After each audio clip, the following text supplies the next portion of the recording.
ನಮಸ್ಕಾರ ಸ್ನೇಹಿತರ. ಗೃಹಲಕ್ಷ್ಮಿಯರು ಅರ್ಜಿ ಸಲ್ಲಿಸುವಾಗ ಈ 4 ರೂಲ್ಸ್ ಗಳನ್ನ ಫಾಲೋ ಅಪ್ ಮಾಡಬೇಕು. ಇಲ್ಲ ಅಂದ್ರೆ ಅರ್ಜಿ ಅಪ್ರೂವಲ್ ಸಿಗೋದಿಲ್ಲ, ರಿಜೆಕ್ಟ್ ಆಗಿ ಬಿಡತ್ತೆ. ಸೊ ಈಗಾಗಲೇ ಲಕ್ಷಾಂತರ ಫಲಾನುಭವಿಗಳು ಅರ್ಜಿಯನ್ನ ಸಲ್ಲಿಸ್ತಾ ಇದ್ದಾರೆ. ಅದರಲ್ಲಿ ಕೆಲವೊಂದಿಷ್ಟು ಮಹಿಳೆಯರಿಗೆ ಅಪ್ರೂವಲ್ ಸಿಗ್ತಾ ಇಲ್ಲ, ರಿಜೆಕ್ಟ್ ಕೂಡ ಆಗ್ತಾ ಇದೆ. ಸೊ ಹಾಗಾದ್ರೆ ಬನ್ನಿ, ಈ 4 ರೂಲ್ಸ್ ಗಳು ಯಾವುವು, ನೀವು ಅರ್ಜಿ ಸಲ್ಲಿಸುವಾಗ ಫಾಲೋ ಅಪ್ ಮಾಡಲೇಬೇಕಾದಂತಹ ಈ ರೂಲ್ಸ್ ಗಳು, ಮತ್ತು ಎಲ್ಲಿ ಹೋಗಿ ಅರ್ಜಿ ಸಲ್ಲಿಸಬೇಕಾಗತ್ತೆ. ಗ್ರಾಮ 1, ಕರ್ನಾಟಕ 1, ಬಾಪೂಜಿ ಸೇವಾ ಕೇಂದ್ರಗಳಿಗೆ ಹೋಗಿ ನೀವು ಅರ್ಜಿ ಸಲ್ಲಿಸಬೇಕಾಗಿಲ್ಲ. ಫ್ರೀ ಆಗಿ ಅರ್ಜಿಯನ್ನ ಸಲ್ಲಿಸಬೇಕಂದ್ರೆ ನೀವು ಎಲ್ಲಿ ಹೋಗಿ ಸಲ್ಲಿಸಬೇಕು ಅಂತ ನಾನು ಈ ವಿಡಿಯೋದಲ್ಲಿ ತಿಳಿಸ್ತೀನಿ. ಬಹಳ ಇಂಪಾರ್ಟೆಂಟ್ ಮಾಹಿತಿ. ಗೃಹಲಕ್ಷ್ಮಿ ಯೋಜನೆಯ ಕುರಿತಾಗಿ ಸಂಪೂರ್ಣ ಡೀಟೇಲ್ಸ್ ಅನ್ನ ಈ ವಿಡಿಯೋದಲ್ಲಿ ತಿಳ್ಕೊಳ್ಳೋಣ. ಅರ್ಜಿ ಅಂತೂ ಪ್ರಾರಂಭವಾಗ್ತಾ ಇದೆ ಕೇವಲ 2 ದಿನದಲ್ಲಿ. ಸೊ ವಿಡಿಯೋನ ಆದಷ್ಟು ಕೊನೆವರೆಗೂ ವಾಚ್ ಮಾಡೋದ್ರ ಜೊತೆಗೆ ಅರ್ಥ ಮಾಡ್ಕೊಳ್ಳಿಕ್ ಪ್ರಯತ್ನ ಮಾಡಿ. ಸ್ನೇಹಿತರೆ, ಈ ಗೃಹಲಕ್ಷ್ಮಿಯಲ್ಲಿ ಒಟ್ಟಾರೆಯಾಗಿ ಸಾಕಷ್ಟು ರೂಲ್ಸ್ ಗಳಂತೂ ಇದ್ದೇ ಇದ್ದಾವೆ.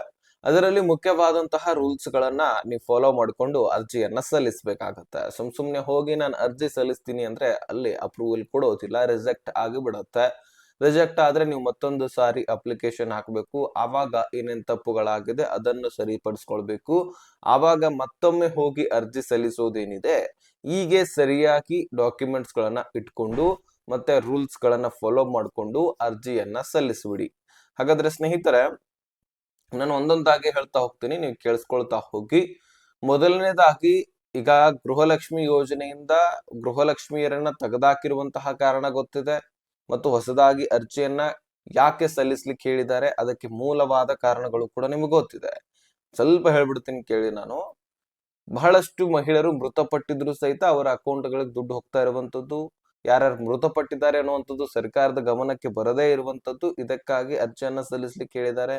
ಜೊತೆಗೆ ಒಂದೇ ಮನೆಯಲ್ಲಿ 2 ರಿಂದ 3 ರೇಷನ್ ಕಾರ್ಡ್ ಗಳನ್ನ ಹೊಂದಿರತಕ್ಕಂತಹ ಫಲಾನುಭವಿಗಳ ಸಲುವಾಗಿನೂ ಕೂಡ ಈ ಒಂದು ರೇಷನ್ಸ್ ಕಾರ್ಡ್ ಗಳನ್ನ ರದ್ದು ಮಾಡೋಕ್ಕೋಸ್ಕರ ಕೇವಲ ಒಂದು ಮನೆಯಲ್ಲಿ ಒಂದೇ ರೇಷನ್ ಕಾರ್ಡ್ ಅಂತ ಸರ್ಕಾರ ಹೇಳ್ಬಿಟ್ಟಿದೆ. ಈ ಕಾರಣಕ್ಕಾಗಿನೂ ಕೂಡ ರಾಜ್ಯ ಸರ್ಕಾರ ಹೊಸದಾಗಿ ಅರ್ಜಿಯನ್ನ ಸಲ್ಲಿಸಬೇಕಂತ ತಿಳಿಸಲಾಗಿದೆ. ಹಾಗಾದ್ರೆ ಇದ್ರ ಬಗ್ಗೆ ನಿಮಗೆ ಆಲ್ರೆಡಿ ಒಂದ್ ಸ್ವಲ್ಪನಾದ್ರೂ ಗೊತ್ತೇ ಇರುತ್ತೆ. ಇನ್ನು ಈ ರೂಲ್ಸ್ ಗಳ ಬಗ್ಗೆ ನಾವು ನೋಡ್ತಾ ಹೋಗೋದಾದ್ರೆ ಸ್ನೇಹಿತರೆ, ಮೊದಲೇದಾಗಿ ನಿಮ್ಗೆ ಡಾಕ್ಯುಮೆಂಟ್ಸ್ ಗಳು ಏನ್ ಬೇಕಾಗತ್ತೆ ಅದ್ರ ಬಗ್ಗೆ ನಾನು ಹೇಳ್ತೀನಿ. ಇಲ್ಲಿ ಮೊದಲೇ ನೀವು ಮೊದಲು ಒಂದ್ಸಾರಿ ಅರ್ಜಿಯನ್ನ ಸಲ್ಲಿಸಿದಿರಲ್ಲ, ಅಲ್ಲಿ ರೇಷನ್ ಕಾರ್ಡು, ಆಧಾರ್ ಕಾರ್ಡು, ಮತ್ತೆ ಬ್ಯಾಂಕ್ ಪಾಸ್ಬುಕ್, ಹಾಗೆ ಮೊಬೈಲ್ ಸಂಖ್ಯೆ. ಆ ಮೊಬೈಲ್ ಸಂಖ್ಯೆ ಆಕ್ಟಿವ್ ಇರಬೇಕು. ಆ ಮೊಬೈಲ್ ಸಂಖ್ಯೆ ಬ್ಯಾಂಕ್ ಪಾಸ್ಬುಕ್, ಆಧಾರ್ ಕಾರ್ಡು ಮತ್ತು ರೇಷನ್ ಕಾರ್ಡ್ಗೆ ಲಿಂಕ್ ಆಗಿರಬೇಕು. ಆ ಮೊಬೈಲ್ ನಂಬರು ಮುಖ್ಯಸ್ಥೆಯದಾಗಿರಬೇಕು. ಆಕ್ಟಿವ್ ಅಂದ್ರೆ ಏನು, ಅದಕ್ಕೆ ರಿಚಾರ್ಜ್ ಮಾಡಿಸಿರಬೇಕು. ಆಗ ಮಾತ್ರ OTP ಬರುತ್ತೆ. OTP ಬರ್ತಾ ಇಲ್ಲ ಅಂತ ರಿಚಾರ್ಜ್ ಮಾಡಿಸದೇ ಇದ್ರೆ ಅದು OTP ಬರೋದಿಲ್ಲ. ಹಾಗಾಗಿ ಇದು ಇಂಪಾರ್ಟೆಂಟ್ ಆಗತ್ತೆ. ಇವುಗಳನ್ನ ನೀವು ಮೊದಲಿಗೆ ತೆಗೆದುಕೊಂಡು ಹೋಗ್ತಾ ಇದ್ರಿ. ಆದ್ರೆ ಈಗ ಸಂದರ್ಭದಲ್ಲಿ ಈ ಎಲ್ಲ ಡಾಕ್ಯುಮೆಂಟ್ಸ್ ಗಳು ಅಂದ್ರೆ Aadhaar card, bank passbook, ration card, mobile ಸಂಖ್ಯೆ, ಸೊ ಇವುಗಳ ಜೊತೆಗೆ ನಿಮ್ಮ ಕಾಸ್ಟ್ ಇನ್ಕಮ್, ಜಾತಿ ಮತ್ತು ಆದಾಯ ಪ್ರಮಾಣ ಪತ್ರವನ್ನ ತೆಗೆದುಕೊಳ್ಳಬೇಕು. ಇದು ನಿಮಗೆ ತಹಶೀಲ್ದಾರ್ ಆಫೀಸ್ ನಲ್ಲಿ ಮಾಡಿಸಬಹುದು. ಇನ್ನು ಸ್ನೇಹಿತರೆ, ವೋಟರ್ ID ಕೂಡ ಕೇಳಲಾಗುತ್ತೆ ಎನ್ನುವಂತಹ ಮಾಹಿತಿ ಸಿಗ್ತಾ ಇದೆ. ಸೊ ನಿಮ್ಮ ವೋಟರ್ ID ಕೂಡ ಕೇಳ್ತಾರಂತೆ. ಅದನ್ನು ಕೂಡ ನೀವು ತೆಗೆದುಕೊಂಡು ಹೋಗ್ಬೇಕು. ಜೊತೆಗೆ ವಾಸಸ್ಥಳ ಪ್ರಮಾಣ ಪತ್ರ, ಇದು ಇಂಪಾರ್ಟೆಂಟ್ ಆಗ್ತಾ ಇದೆ.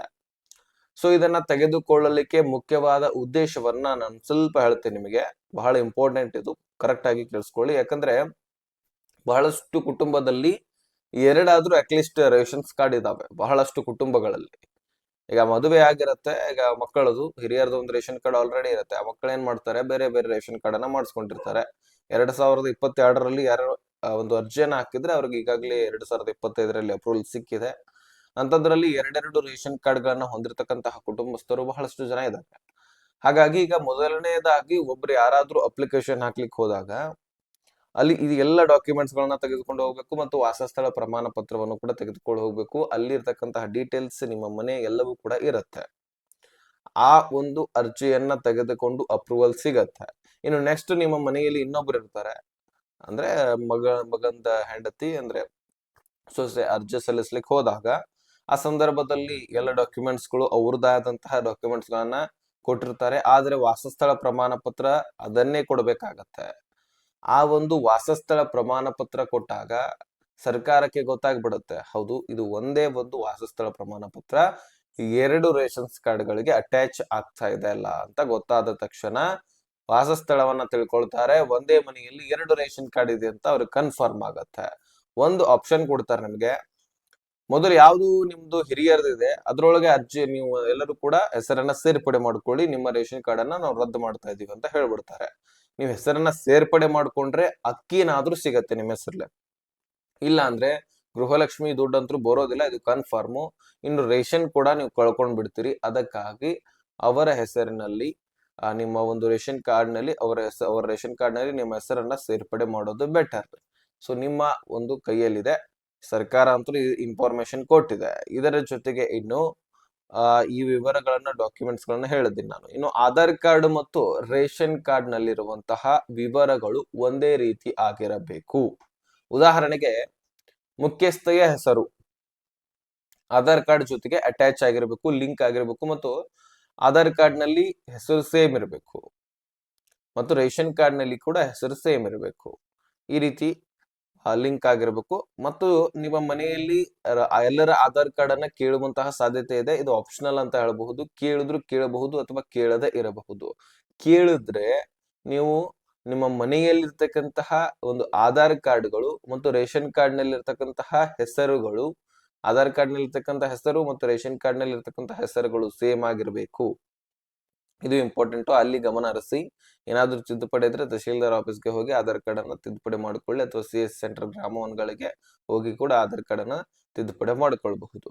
ಇನ್ನು ಬ್ಯಾಂಕ್ ಖಾತೆಗೆ ಆಧಾರ್ ಲಿಂಕ್ ಹಾಗೂ DBT ಡೈರೆಕ್ಟ್ ಬೆನಿಫಿಟ್ ಟ್ರಾನ್ಸ್ಫರ್ ಸಕ್ರಿಯವಾಗಿರಬೇಕಂದ್ರೆ DBT ಸಕ್ರಿಯವಾಗಿರಬೇಕು. ಬ್ಯಾಂಕ್ ಖಾತೆಗೆ ಆಧಾರ್ ಕೂಡ ಲಿಂಕ್ ಆಗಿರಬೇಕು. ಸೊ ಈ KYC ಆಗಿದ್ರೆ ಮಾತ್ರ ನಿಮ್ಮ ಅಕೌಂಟ್ಗಳಿಗೆ ದುಡ್ಡು ಬರುತ್ತೆ. ಮತ್ತು ಅಕೌಂಟ್ ಆಕ್ಟಿವ್ ಇರಬೇಕು. ಅಕೌಂಟ್ ನಲ್ಲಿ ದುಡ್ಡನ್ನ ಹಾಕೋದು ತೆಗೆಯೋದು ಅಂದ್ರೆ ಟ್ರಾನ್ಸಾಕ್ಷನ್, ಸಿಂಪಲ್ ಆಗಿ ಹೇಳೋದಾದ್ರೆ ನೀವು ಟ್ರಾನ್ಸಾಕ್ಷನ್ ದುಡ್ಡಿನ ವಹಿವಾಟುಗಳನ್ನ ಬ್ಯಾಂಕ್ ನಲ್ಲಿ ಮಾಡ್ತಾ ಇರಬೇಕು. ಇಲ್ಲ ಅಂದ್ರೆ ಅಕೌಂಟ್ ಡಿಆಕ್ಟಿವ್ ಆಗತ್ತೆ. ಬರೀ ಅಕೌಂಟ್ ಅನ್ನ ಓಪನ್ ಮಾಡಿಬಿಟ್ರೆ ಅಷ್ಟೇ ಅಲ್ಲ, ಅದನ್ನ ನೀವು ಯೂಸ್ ಮಾಡ್ಕೊಳ್ತಾ ಇರಬೇಕು. ಆಗ ಮಾತ್ರ ನಿಮ್ಮ ಅಕೌಂಟ್ ಆಕ್ಟಿವ್ ಇರ್ಲಿಕ್ಕೆ ಸಾಧ್ಯ.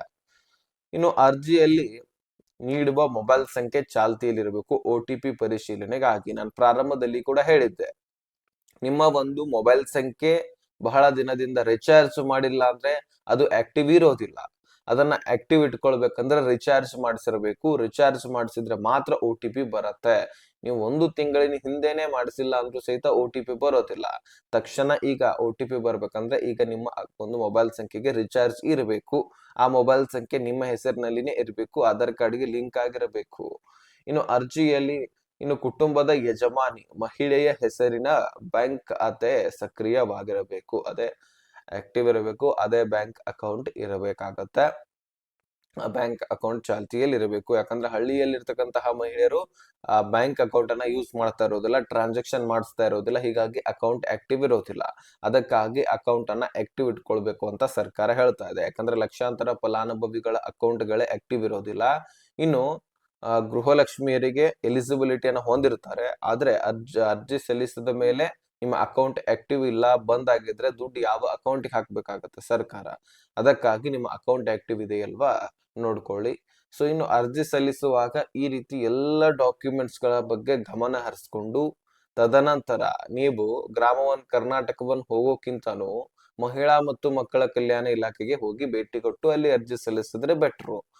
ಯಾಕಂದ್ರೆ ಈಗ ಒಂದು ಎಕ್ಸಾಂಪಲ್ ಹೇಳ್ತೀನಿ ನಾನು. ಈಗ ಎಲ್ಲ ತಾಲೂಕಿನಲ್ಲಿ ಕೂಡ ಮಹಿಳಾ ಮತ್ತು ಮಕ್ಕಳ ಕಲ್ಯಾಣ ಇಲಾಖೆ ಇದಾವೆ. ಸೊ ಅದರದ್ದು ಸಂಬಂಧಪಟ್ಟಂತೆ ಅಂಗನವಾಡಿ ಕೇಂದ್ರಗಳು ಇರ್ತವೆ. ಇದು ಕರ್ನಾಟಕವನ್ ಅಂಗನವಾಡಿ ಕೇಂದ್ರಗಳಂತ ತಿಳ್ಕೊಳ್ಳಿ. ಎಕ್ಸಾಂಪಲ್ ಹೇಳ್ತಾ ಇದ್ದೀನಿ ನಾನು. ಕರ್ನಾಟಕವನ್ ಬೇರೆ, ಅಂಗನವಾಡಿ ಕೇಂದ್ರಗಳೇ ಬೇರೆ. ಆದ್ರೆ ಎಕ್ಸಾಂಪಲ್ ಹೇಳ್ತಾ ಇದ್ದೀನಿ. ಸೊ ನೀವು ಮುಖ್ಯವಾದ ಹೆಡ್ಗೆ ಹೋಗಿ ಅರ್ಜಿ ಸಲ್ಲಿಸ್ಬಿಟ್ರೆ, ಈಗ ಕರ್ನಾಟಕವನ್ಗಳಿಗೆ ಹೋಗೋದೇನಿದೆ, ಈ ಗೃಹಲಕ್ಷ್ಮಿ ಯೋಜನೆಯನ್ನೇ ನಡೆಸ್ತಕ್ಕಂತಹದ್ದು ಇಲಾಖೆ ಮಹಿಳಾ ಮತ್ತು ಮಕ್ಕಳ ಕಲ್ಯಾಣ ಇಲಾಖೆ. ನೀವು ಅಲ್ಲಿಯೇ ಹೋಗಿ ಅರ್ಜಿಯನ್ನ ಸಬ್ಮಿಟ್ ಮಾಡಿದ್ರೆ ಸಾಕು. ಖಂಡಿತವಾಗ್ಲೂ ನಿಮ್ಮ ಒಂದು ಸ್ಟೇಟಸ್ ಆಕ್ಟಿವ್ ಇರುತ್ತೆ ಮತ್ತು ಅಪ್ರೂವಲ್ ಕೊಡುವಂತಹ ಸಾಧ್ಯತೆ ಹೆಚ್ಚಾಗಿರುತ್ತೆ. ನೇರವಾಗಿ ನೀವು ಸಂಪರ್ಕಿಸಬಹುದು ಅಂತ ನಾನು ತಿಳಿಸ್ತಾ ಇದ್ದೀನಿ, ಒಂದೇ ಮಾತಲ್ಲಿ ಹೇಳೋದಾದ್ರೆ. ಸೊ ನೋಡಿ, ನಿಮ್ಗೆ ಎಲ್ಲಿ ಇಷ್ಟ ಆಗುತ್ತೆ ಅಲ್ಲಿ ಅರ್ಜಿಯನ್ನ ಸಲ್ಲಿಸಿ. ಕರ್ನಾಟಕವನ್ಗೂ ಕೂಡ ಹೋಗ್ಬಹುದು. ಆದ್ರೆ ಅಲ್ಲಿ ಅವರು ಪರ್ಮಿಷನ್ ಸರ್ಕಾರದಿಂದ ತೆಗೆದುಕೊಂಡಿದ್ರೆ ಮಾತ್ರ ಅಲ್ಲಿ ಅರ್ಜಿ ಸಲ್ಲಿಸಬಹುದು. ಇನ್ನು ಫ್ರೀ ಆಗಿ ಅರ್ಜಿ ಸಲ್ಲಿಸಬೇಕಂದ್ರೆ ಮಹಿಳಾ ಮತ್ತು ಮಕ್ಕಳ ಕಲ್ಯಾಣ ಇಲಾಖೆಗೆ ಹೋಗಿ ಅರ್ಜಿಯನ್ನ ಸಲ್ಲಿಸಬಹುದಾಗಿರುತ್ತೆ. ಸೊ ಇದಾಗಿತ್ತು ಇನ್ಫಾರ್ಮೇಶನ್. ಆದಷ್ಟು ಈ ವಿಷಯವನ್ನ ಎಲ್ಲ ಗೃಹಲಕ್ಷ್ಮಿಯರಿಗೆ ಶೇರ್ ಮಾಡಿ, ಅವ್ರಿಗೂ ಕೂಡ ಮಾಹಿತಿ ಗೊತ್ತಾಗ್ಲಿ.